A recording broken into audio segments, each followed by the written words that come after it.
નમસ્કાર, હું ચિરાગ TV9 ન્યૂઝમાં આપનું સ્વાગત છે। સમાચાર કચ્છથી, જ્યાં ભુજ કોર્ટને બોમ્બથી ઉડાવી દેવાની ધમકી આપવામાં આવી છે।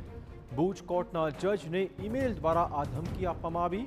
બોમ્બથી ઉડાવી દેવાની ધમકી મળતા કોર્ટ પરિસર ખાલી કરાવી દેવાયું છે।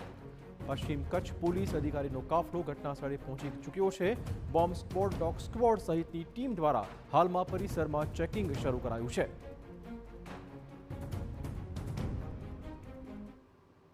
રાજ્યભરમાં અવારનવાર સરકારી કચેરીઓને બોમ્બથી ઉડાવી દેવાની ધમકી મળતી હોય છે, ત્યારે આજે ભુજ કોર્ટને ઈમેલ દ્વારા બોમ્બથી ઉડાવી દેવાની ધમકી મળી છે। ભુજ કોર્ટના જજને ઈમેલ દ્વારા જે છે તે આ ધમકી મળી છે, જેને પગલે જે છે તે આખું કોર્ટ પરિસર ખાલી કરવામાં આવ્યું છે। હાલ તમને સીધા દ્રશ્યો જે છે તે બતાડવા માંગીશ કે જે પ્રકારે પશ્ચિમ કચ્છ પોલીસની જે ટીમ છે તે ઘટના સ્થળ પહોંચી છે અને આ જે આખું પરિસર જે છે તે ખાલી કરવામાં આવ્યું છે। ડોગ સ્ક્વોડ, બોમ્બ સ્ક્વોડ સહિતની ટીમો જે છે તે હાલ ઘટના સ્થળ પર પહોંચી છે અને સઘન ચેકિંગ જે છે તે હાથ ધર્યું છે।